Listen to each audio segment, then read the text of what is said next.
musique internationale. Mais ces personnes-là qui viennent à la télé, qui a maintenant des bourriques. Ah bon? Non, mais entre nous soit dit, nous trouvons ça l'effort à Maëlité. Aussi longtemps, ils ont réfléchi et puis l'intelligent. Mais on sait l'effort à Maëlité. Mais il y a aussi des bourriques qui viennent comme ça, mais il y a caméra, il y a mon azouaki. Allez, comment le bisou mais pose d'abord la question. C'est quoi en fait l'international? Définition internationale. Tout le monde international, total. Tant que tu as une question internationale, tu vas répondre. Ce qui t'a retrouvé, orchestre, un artiste, un musicien, a sauté la définition internationale. Tu Kangi Minoko, Gossip et Kangi, Killer City et Kangi, et puis on va aller sauter la TV. Gossip DRC News avec Jazz Kaboulou. Il n'y a que 2 artistes et musiciens ici au Congo qui peuvent prendre le luxe. Moi, je parle de ces artistes parce que ce sont des artistes où on a émis officiellement Baloba qui style de musique nanga isa oyo on parle de style de musique nanga isa oyo mususu ba ba style la musique na obeta le jour ça venir isa rumba trap c'est ferré to zela to yoga ce qui réellement isa la rumba trap et que isa style moko etikala ko zalate to valisant ça dit la seule personne qui peut prendre le luxe de dire qu'internationaliser la musique na c'est Koffi Olomide. La première d'abord c'est Koffi parce que Koffi ça la tchatcho tchatcho qui musique oya sali oyebana kité. Alors pour que l'homme ba tchatcho il fa ça ni abimisa donc Koffi mutako za luxe na ba yena internationaliser tchatcho na ngai. C'est de même pour Inosbi qui peut dire na internationaliser Afro Congo pour ezaki ba style la musique etikala ko salate. Ya ba ndeko na biso ya kala. Soki peut-être ba sala ba style ba musique balobela ngote. Peut-être que kuna toko toucher mais to lobby ya bato baloba tout haut. O biso tout tobi que Koffi metaka rumba ta metaka tchatcho. Gossip DRC News avec Jazz Kaboulou. Congolais, il a un double nationalité. Non. Pour ton information, Maître Gims voyage avec un passeport congolais. C'est un Congolais. Pire encore, Maître Gims habite l'Afrique. Il y a des artistes et musiciens ici qui sont des Français, des Belges. Par exemple, passeport français, passeport belge. Oh. Mais oui. Maître Gims a la victoire avec une moitié du Congo à l'Obama. La victoire a concerné un stade de France. Ce n'est pas une victoire d'un garçon qui est arrivé clandestinement en France. Mais c'est la victoire de tout Congolais. Et puis quand Maître Gims passe dans des émissions, on dit que c'est un Congolais. Il y a totalement une émission où l'artiste a dit Inosbi Tanga Kenda, Beat Award. Pour une image, il y a besoin. On a petit nangami balé. Baba Congolais, mais ni non français. Bon, attends, ni non Congolais. Papa, Maître Gims, c'est le numéro 1 incontestable de la musique de la République du Congo. Parce qu'à ça, style la musique nyos. La musique à Maître Gims, tu vas retrouver la rumba, on retrouve rap, on retrouve comment on appelle ça, opéra, on retrouve nyos. Gossip DRC News avec Jazz Kaboulou. Des faiblards en fait, des gens qui sont sans argument, qui créent des fonds comptes. Pour Moutafing, un père national, c'est un Moutafing, mal éduqué, mais non éduqué. Pour Moutafing, mal éduqué, peut-être que moi, tu n'as éduqué que nous comprenons. Mais quand tu es non éduqué, donc, il y a chance ou un athée, il y a aux éduquer. Pour Moutafing, c'est normal. Mais autant tu as la TV, tu finis. Moi, quand je viens, je parle. Je ne pour ceux qui ont et tout ce que les gens disent, moi je m'en fous. Parce que ce qui compte pour moi, c'est l'intérieur. Dans le moment où je mission que je suis pauvre extérieurement, mais intérieurement, je suis riche. Je suis un milliardaire en esprit. Alors moi, quand tu m'insultes, il y a le rose à cheval, film na mukongo. Si tu cheval, film na mukongo, il y a Salut tout le monde, c'est votre artiste Inosbi, les jeunes leaders Yamboka, les Molodo et leaders. C'est juste pour vous recommander de vous abonner massivement sur la best chaîne YouTube, Gossip DRC News, #1 on YouTube. Gossip DRC News. Le savoir ne ment pas. Appelez-moi The Game. Gossip DRC News avec Jazz Kaboulou. Hein? On parle plus trop. Presse en ligne. Avec intelligence, avec sagesse, tout ça. Pas trop de polémique. Ce qui on mélange pas les torsons et les serviettes. Hein? Nous on est serviettes. On ne dépend pas des torsions. Gossip DRC News avec Jazz Kaboulou. De belles interviews, de belles collaborations, de belles images. Parole de Fabregas. Yo, alerte générale, abonnez-vous sur Gossip RDC News. Gossip DRC News. Les boss, ah. Voilà, merci déjà à vous tous. Vous êtes tellement nombreux à nous suivre. Ce moment sur Gossip DRC News, la chaîne, pas comme les autres, tout le baraque ne mélange jamais les torsions et les circuits. Un grand merci. Na bateau, tout va disposer à raton pour nous Rolanda Bisso, bateau et va commenter, surtout ma vidéo, na Bisso, plus bateau, va partager ça, la Bisso énormément bien. Tout au long de cette émission, na Rosala vraiment na besoin, il y a des remarques, na bino, des reproches, il y a un salarié, mais vraiment, comme ça, Moussala, mais avant, na dédicacé bateau, tout balinga Bisso, bateau, va continuer à reposer Bisso confiance, bateau, va salarié, tout mais kosala musala comme il faut na kolinga beaucoup plus na annoncé invité na ngana zana elelo na za bongona killer si avec yeto komeka vraiment kosola tout sauf rien les gens. Un grand merci à Dada Olungo Motema ya Papa Filio Matoko, merci aussi à mon ami Megra Mangwana les banquiers promotion Ecobank, ça s'est fait mon frère. Merci aussi à mon vieux Odilo Mampouya, exemple à suivre. Merci, un grand merci aussi à mon vieux le président JB Koumalouta, les vrais pétroliers de Dallas, sans oublier à Yannick Chimbela. Merci aussi à Hervé Lukusa, puissant plus que l'océan, un Canadien de plus maintenant au Congo. Et ça, Hervé Lukusa. Invitez vraiment ce barreau fond la mission Nazana, killer, si jamais d'échec. Bonjour Killer. Bonjour Killer Chichimpi. Oh. Oni. Non mais la torche, ça va bien fort. Ah bon? Oh, torche, bon. Torche. Quand c'est là où il y a le noir, il faut qu'il y ait une torche. Ah bon? Torche toujours. L'opération Tambola la torche. Oh. L'opération Tambola la torche. Torche, signification en gros. Mais place mon lit les athées. Place mon lit les alliés. Si vous avez la torche, automatiquement tu as la lumière. N'est-ce pas?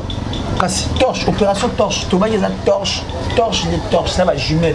Si vous avez le bi, biso tient nos jumelles là. Tu zoomer. Surtout on a bien intellectuel ce qu'on a torche. Bah jumelle le roi tout autant moi on était mais bon. Torche kaka. Si je comprends bien, Moli les a lokuta. Moli les a si parce qu'on bébé kala.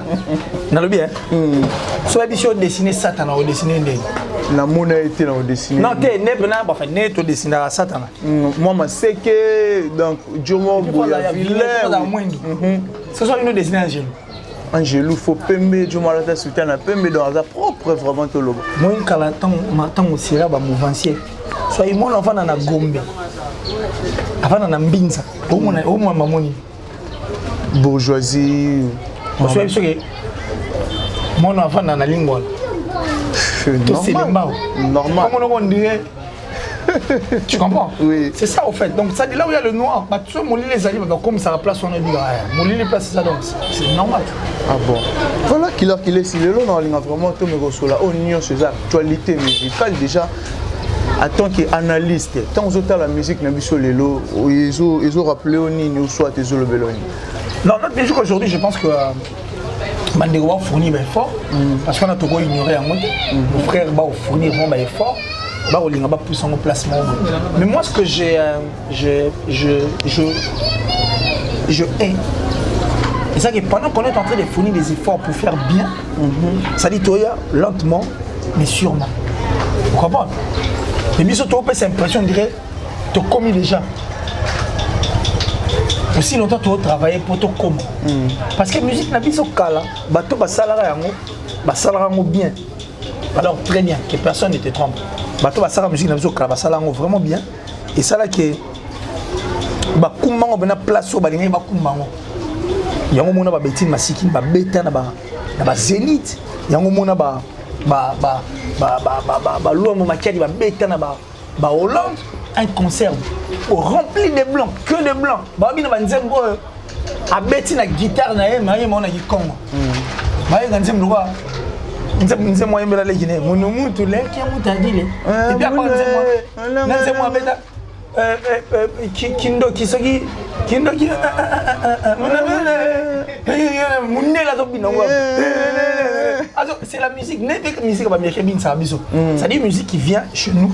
Toyo comme un bal, bateau, tu vois. Love you. Bateau, tu vas comme ça. Love you.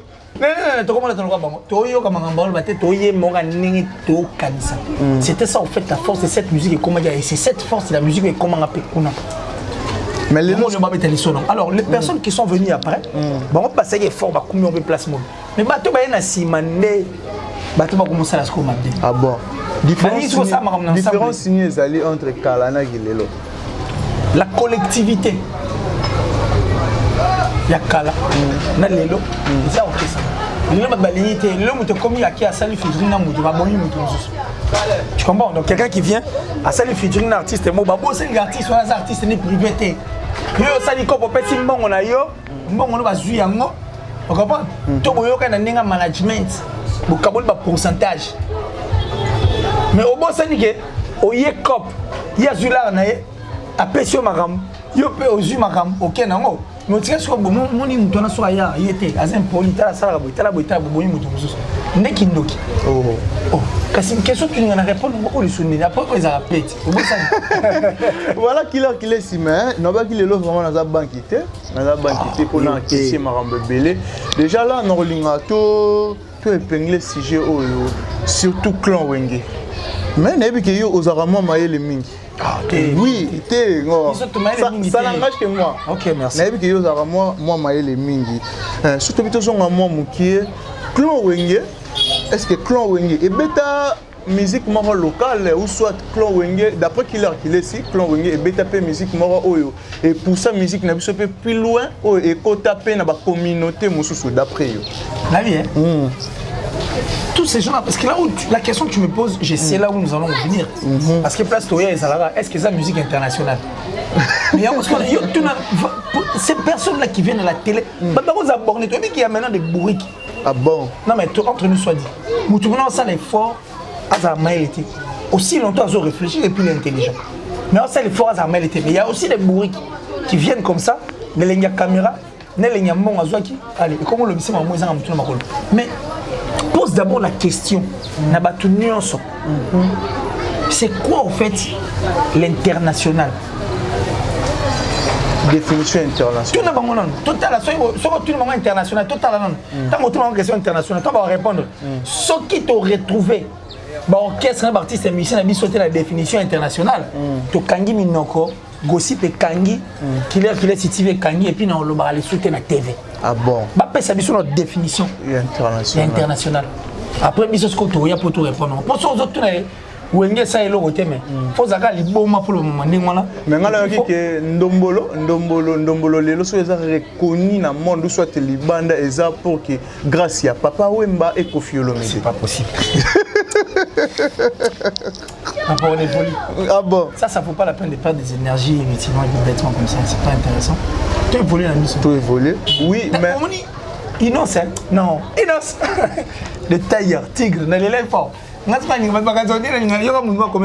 C'est la demande d'emploi qui est capable. On a posé ça demande d'emploi. On a posé ça na prôné vérité des urnes. En dehors de la vérité des urnes, c'est-à-dire les richesses de mon pays.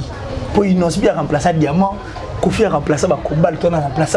C'est-à-dire sur la franc congolais, c'est au monde diamant. Ah bon? Oui, au monde diamant placé.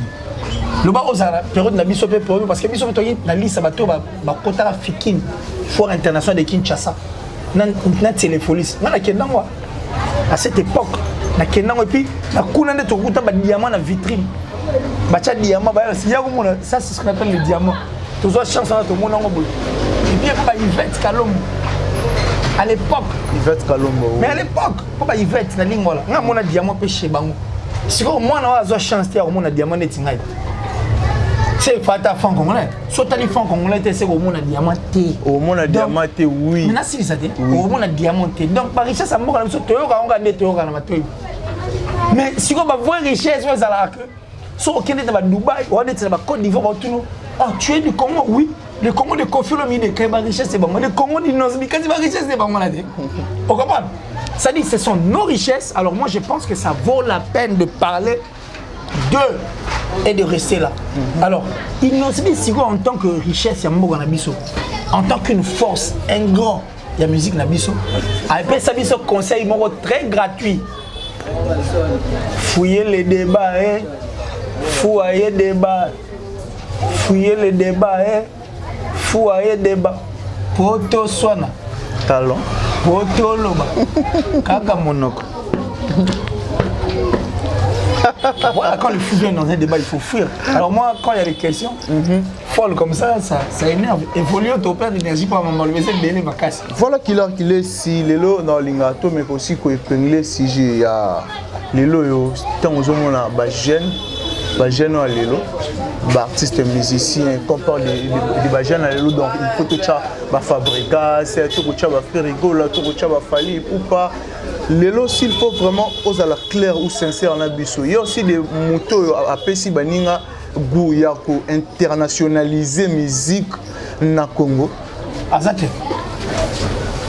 Musique, c'est ça là déjà internationalisé. Et on a dit ici que ces personnes-là reviennent à la télé.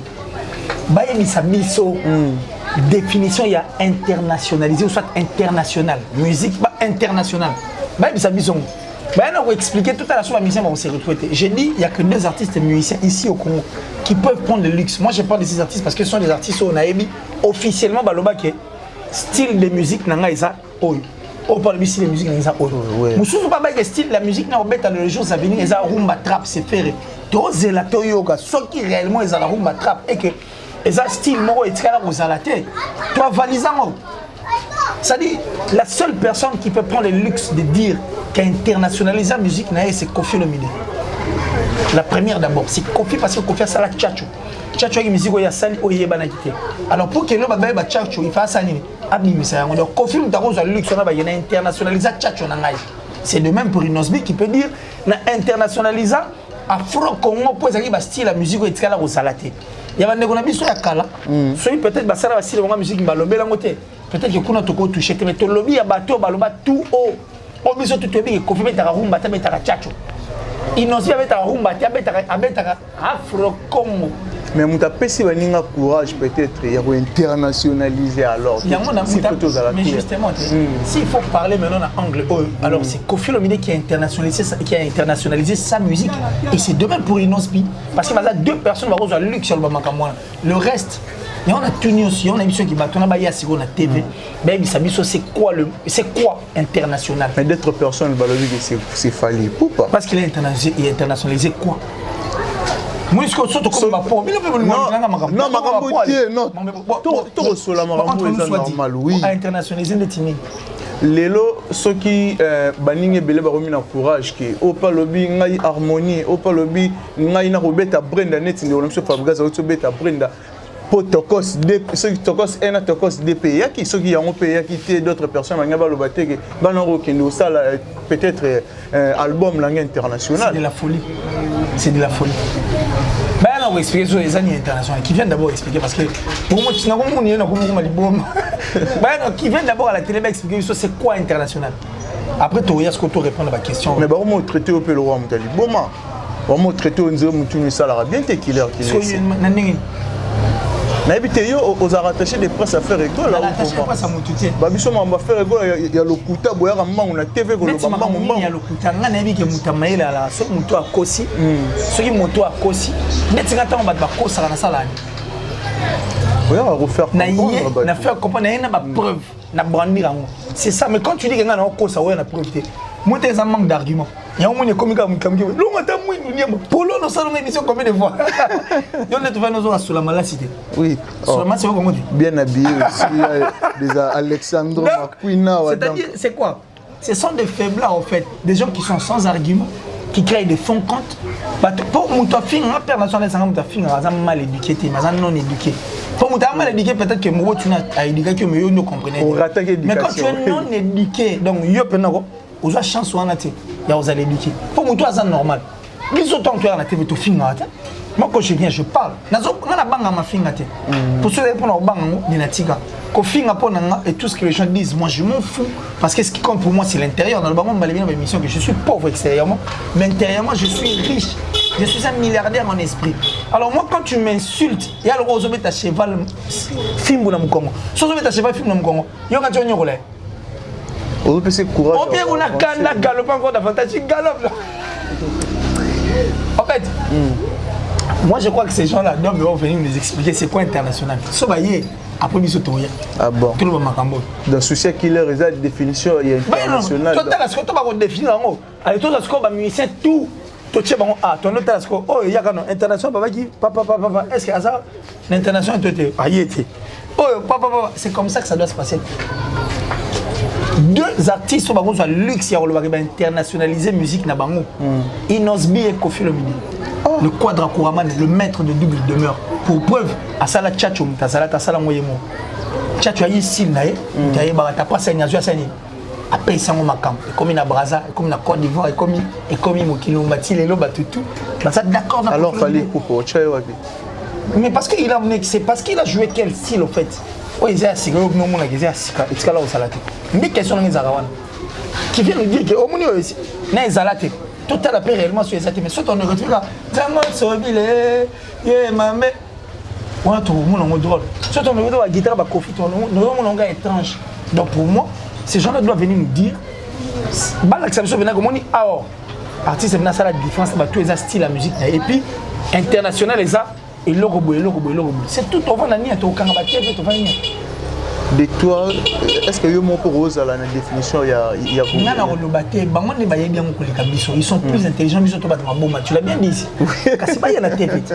Ils sont intéressants les années, et puis musique urbaine les années. Je vais pas expliquer, comme ça, ils sont Toyo qui après. Toyo va naître au sale. Mais tu vas la biso, base l'harmonie comment? Non, mais moi je crois qu'harmonie va c'est vraiment les albums, il faut que tu expliques. Album, non seulement à Bango, mais pour le Congo aussi. Moi je l'ai toujours dit tout dans le Bango Malébélé. Moi je ne suis qu'un amoureux de la culture. Je ne suis là que pour la vérité. J'ai ma torche. Torche est servie à place dans mon lit, il faut la channel. Natala, il y a quoi là? Vous comprenez? Voilà quoi. Donc le Golo doit être là. Album, on les a pour Bango le Golo. C'est aussi pour les amoureux de la bonne musique. Et pour les bonheurs de la culture de la République démocratique du Congo. Donc, il faut être très concentré, très prudent, parce que les gens ont un bâton dans le roue. Les gens ont mine, fini, ma tite, ils ont battu côté, connaissant la force de cet album, connaissant la force de l'artiste, connaissant la force, il y a featuring, connaissant la force, il y a texte, connaissant la force, il y a un album, il y a la peau déjà. Regarde-moi un nom ça couleur, il y a l'album moi. Regarde-moi un nom ça force, il y a l'album moi. Regarde-moi un nom ça comment est-ce que regarde-moi un Zembo et ça les succès. Et mais ça les promotion un moment et ça les succès un moment. Donc tout na magam nga ça la terre. So la ndeli ba golo limbi sanga nga vérité pour Zembo ne ça la promotion ngo ya moment. Si bat baye bango botie kanga botie beta ti lo tie comment faut ça pas chanson, il y a pas ma chanson légendaire, ma chanson mythique. Et mettre dans la Côte d'Ivoire, tout d'accord. On comprend, et ça la promotion. Et les gens ont compris que regarde-moi haut. Et annoncer déjà couleur, il y a tout un album harmonie. Connaissant la voix de Ferregola, connaissant les talents, connaissant l'ingéniosité, connaissant que Ferregola est capable de s'adapter à style de la musique. C'est de là où est venue la peur. Il y a un bâtiment qui est bâton dans le roue, pour qu'ils vont empêcher, alors soyez très prudents. Il y a même des journalistes qui ont la distraction. Il y a même des artistes qui viennent pour insulter. Il y a des gens qui suivent.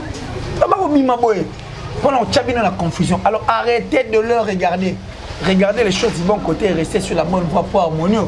Fait peur. Et les autres sont sabatou studio. Et les autres côtés sabatou. Et puis les autres connaissent sabatou bon pour le featuring. Il a sa force et l'autre. Il y a aussi des reproches à Ferregola. De reproches? Oui. Oh, mais ça n'a jamais manqué. Ça n'a jamais manqué. Tu peux dire quoi? Mais Ferregola a beaucoup de choses à faire. Il doit être là, présent. Il doit se manifester. Il doit comprendre que les réseaux sociaux, aussi longtemps, nous devons comprendre qu'il y a des journalistes corrompus. Et des journalistes perroquets qui peut-être sont looké au PC, bien été. Pour les gens, il ne faut pas détruire. Mais les réseaux sociaux, où il y a la communication gratuite. Instagram, ça dit succès.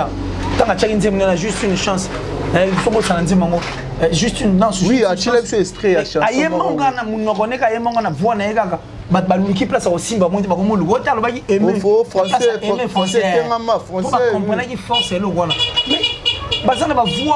la promotion, ils n'ont seulement pas besoin de passer à la télé.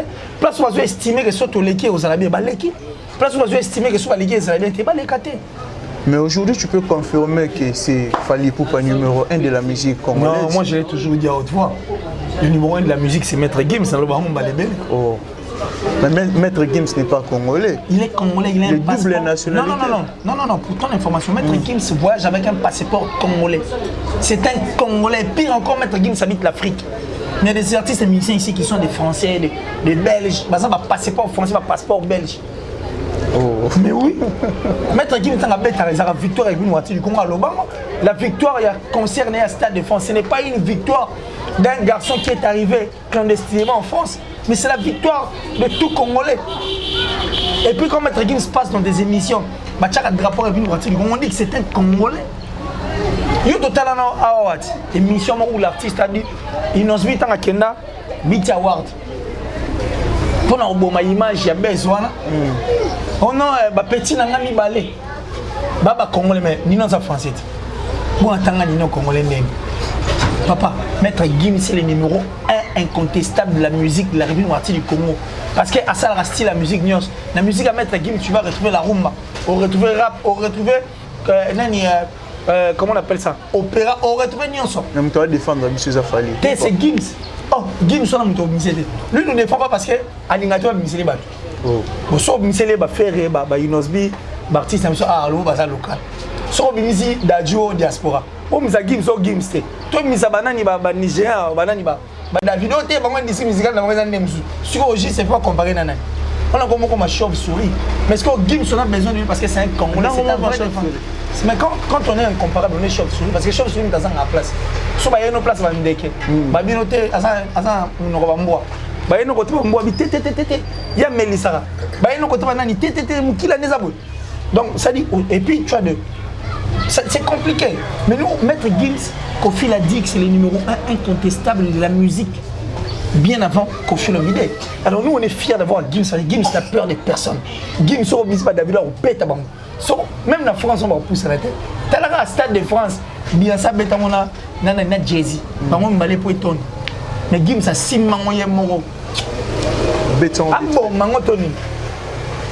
Donc tu comprends que la musique congolaise, dans la minute, tu les as et puis il habite l'Afrique. Maître Gims habite l'Afrique. C'est notre numéro 1 incontestable, bien avant le Quadra Kourama, le maître de double demeure. Kofi Olomide. Le pharaon suprême. Kofi Olomide. Ah. Et on est marrant. Ah bon. Tu peux dire marrant. Oh. Bon, tu le dis à Kosi. Banana Banana Kosi. Parce que quand on dit que moi je mens, bon, que les gens viennent à la télé, bah contredire Maram Tour. Parce que les featuring que l'artiste fait, c'est ça le même featuring que Maître Gims fait. Condition Gims, c'est une condition. Oh, condition par rapport à quoi? Mais qu'est-ce que différence on a? Ça les featuring n'a pas tout Gims ça sert à n'abanti. Tu habites la France, Gims tu t'as en Afrique. Non, en France. Bah tu sais pas en France. C'est vrai. Oh, bah pas en France. Ailleurs RDC et COP, après zone France. Exemple. Mais oui, papa, on avance. Point barre, on avance. Na bang raté. Parce que je me respecte. Tellement na miye binga moko. Ne ba connaît toi-même. Yango na rolobati. Na lobby, marambo et puis na répondre en fonction de la question des autres ngai. Na ko inventer le audio, ina sa marambo ngam sur plateau yanga moko. Non. Pour l'année mission quand il vient vous mentir. Quand il est dépendant quand il est et Charlie Prince. Non, Killer quand Killer vient pour vous mentir. Balobé le côté nassou. Bon, il a menti en quoi? Mais quand eux ils viennent mentir, moi je m'amène avec ma torche et j'amène des éléments et des arguments, je torche. Na pesi makam.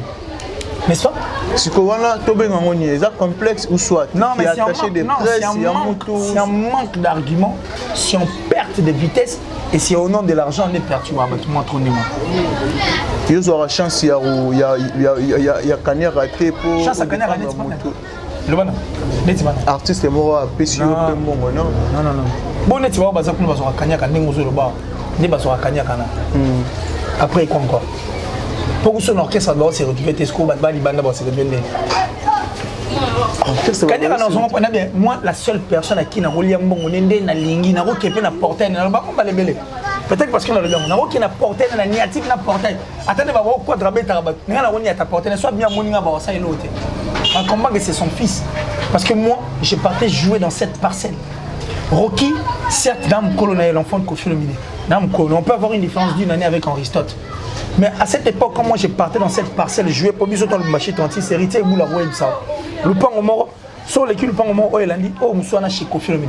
Moi, j'ai parti là-bas. J'ai connu Rocky. Et puis, Kofi avait une seule fille, en fait, dans cette parcelle qui était Minou. C'était la seule fille. J'ai connu des Thierry, j'ai connu des Tola. J'ai connu pas mal de gens dans cette parcelle. Pour ne pas citer peut-être Bakumba Tumsupe ou les mais pas là, là, et puis moi, je n'ai pas l'occasion de faire un concert à Kofi na top, stop. Toujours à Bandal. Vous comprenez? Donc, c'est vraiment un père pour moi. Pour nous, on a parlé à Kenami Junior, à la délégation Kofi Olomide. C'est pour te dire quoi? Moi, on a relié, c'est l'argent de Kofi Olomide. Mais on a raté. Moi, je parle au nom de la culture, papa. Point barre. Et puis, on a bien la cause. Oh, bah, tu me l'as raison, on dirait aux accords. Comment tu l'as fait rigoler? Non, mais attends. Venez, tu vérité. Qui est artiste qui gagne ça, la Marababi, le Baraté. Apparemment, aux artistes, non, Oyo Pona. Non. Malam, on a bangoné, il faut le bas. Quand vous venez pour détruire un artiste de mon pays, aussi longtemps que moi, je suis là, je suis un amoureux de la culture. Pourquoi pas que tu as payé à l'église? Non, mais là, je suis au milieu du village, je suis pas fini. Pose que ça monte, il faut finir. Bon, on a Zoxi. Yo, tu n'as question à répondre. Yo, tu n'as parce que Moutarol va internationaliser la musique, oui. Au tu n'as pas de Kofi, na Inosbi, na démontré, na fait, na Kosi. Parce que bangon ne fait pas zonger parce que no te place sur le but mabé au Kosi tala boye boye. Après on a que ça sur la recherche, na résultat. Na zo finga tellement na zo baka. Surtout voilà dans la monnaie on dit ça. Faire ne m'a jamais vu. Peut-être on soit dans internet, peut-être. Mais boye na ngai boye. On s'est jamais vu. Faire rigole, il ne m'a jamais vu comme ça. To kuta na conférence de presse, yé kunanga na se. Concert à les millionnaires, yé likola podium ngana se. Concert à Memiling, yé likolo ngana se. Inosbi. Narataka voyage à Lubumbashi parce qu'il fallait que je sois là. Na kenda te. Mais concert na ya Masina, na kenda Inosbi likolo ngana se. Concert à Kofi Olomide, ba répétition Kofi Olomide likolo ngana se. J'y vais ben à concert il y a village Chetemba. J'y vais likolo ngana se. Oui, rançon likolo ngana se. Fabrigaz na répétition na na Marlis na kenda. Fabrigaz likolo ngana se. Fallait pas. Il colonne à la C. Exemple. La conférence de presse à Showbiz. Il y a ça, il colonne à la C. On a un cala. Il y a Kaladi, il y a Kalapena, Showbiz, il colonne à la C. Il y a chaque club, il y a ça, il colonne à la C. Sigol. Oh, il y a ça. Tu étais là. Il colonne, moi j'ai tenu à la C. On imite. Il colonne à la C. Héritier Watanabe, na grand cassé, attends la Kena, il colonne à la C. Artiste, mon rab, artiste, on a sur la vie de l'eau. Sur la très bien. Artiste comme il y a plein de choses qui sont ba décor, ba gesho ingange. Oh, décor ilonga. Mon ami. Viens à biso cabaret. Modero totokad. Na mayo, na la mobikisi, na ya fifi chiba. Koto na so binanga ya batuna na bango. Mais surtout na musique. Na mona bonga na musique ngana se. Siko yo za no ngazo akanya. Voilà, si tout le monde a vers la fin, monsieur, on a habité mode de la fin, et puis, salutation à Batou Barotala aussi. Mot de la fin? Oui, mot de la fin. Barnaboy avant en Angleterre. Il y a eu un CC. Il y a 5 journalistes, la vérité, il y a Internet, il y a YouTube. Mais il y a une communauté. Non, mais ils sont libres, non? Il y a que Thierry Mumbaya et Moutalika Sou, des mères, Franck Stemai, avec qui encore? Non, attends, Ken. Parce qu'il y a une série 4 heures. Nabi, hein? Wizkid. Tétété, là, qui est non, Missiga. Kenny West. Kenny West. À ce moment-là, trophée à Grammy Award. À chaque moment, la cuve va souber là. Pourquoi? Moi, le trophée, les mérites là est intéressant. Moi, ce qui est plus important que les gens m'écoutent. Mais mérite est-ce que je dis bien mon basson, non. Conflit va tenir ma free match. Vraiment pour la chèvre, on l'a arrêté, on va passer dans le côté. Mais c'est plus important. Pour moi, le trophée, c'est quand les gens écoutent, c'est quand les gens viennent commenter, c'est quand les gens viennent insulter. Pour ça, on a fini aussi côtier. Pour monter côtier, tu as fini à ta loba. Parce qu'on a pour la vérité tellement ça. Et côté, voilà et côtier. Et puis, pour la ngaï, le plus important, c'est encore quoi? C'est quand le vrai reconnaissent le vrai. Les n'a vendu boy, Keri tabengaï, n'a pas besoin d'un plateau, ça va. Aujourd'hui, il y a un jazz à la ningaï. Vous comprenez? C'est de même. Héritier Iboula, tous ces gens qui m'appellent, moi, c'est ça qui compte pour moi parce que ce sont des personnes qui me considèrent. Pour la ngaï, trophée, Il y a moi. Sur la tête, on a dit papa, merci pour nous saluer aussi la mise. Pour nous avoir trophée, le reste est là même. Je m'en tape. Donc, Barna Boy, avant en Angleterre. David Abotama aux États-Unis. Même Colombo, tout le monde a dit gens dans la diaspora. Ou basé à Bizoté, Bazalaka. Donc, la sorcellerie n'est pas un travail d'équipe. Si tu es sorcier, reste sorcier seul. Et puis, nous étions au Koya. Et ça, la maquille, merci beaucoup à mon papa chéri, papa Jolili, à la Forever, de génération en génération. De génération en génération, le patron de Translation 7 depuis Londres. Tout le monde a traduction du Canada, on a Nenge Longobani. Dans Londres, en tout cas, c'est le seul endroit. Et pas, il y a peu. Il y a droiture quoi donc tout le monde qui est dans la Translation 7 bazouango maman Nicole Tumba maman l'axarabi sur l'âme ça dit l'axarabi il faut lire donc merci beau s'abonner et puis beau qui n'a pas la beauté santé TV la plus suspecte d'Atichou depuis la France donc la plus suspecte d'Atichou merci pour tout la sponsor officielle de ma chaîne merci à maman chérie maman Julien Diebo Bissembi depuis les États-Unis merci à Jean-Paul Binda Mastaki, plus rapide que les vents, plus fort que toutes les vagues des océans, toujours plus beau, Jean-Paul Binda.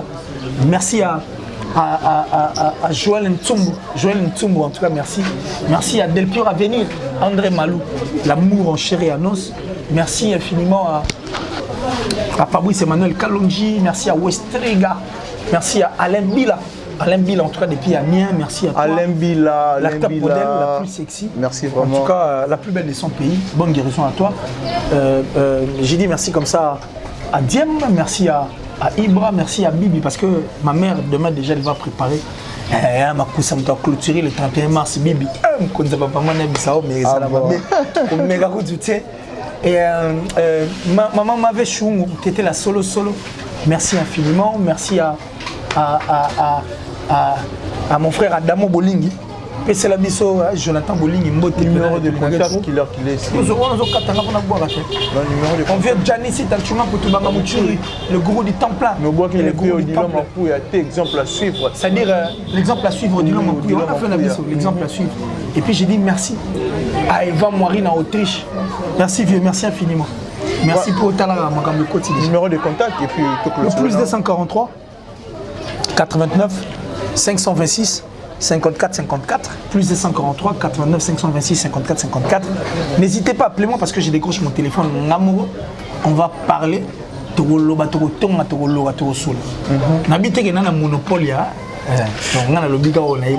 Voilà, merci. Mais torche. Il faut péter torche, non? Ah bon? Ouais. Et Lucas Véry. Il y a un petit. Il y a torche.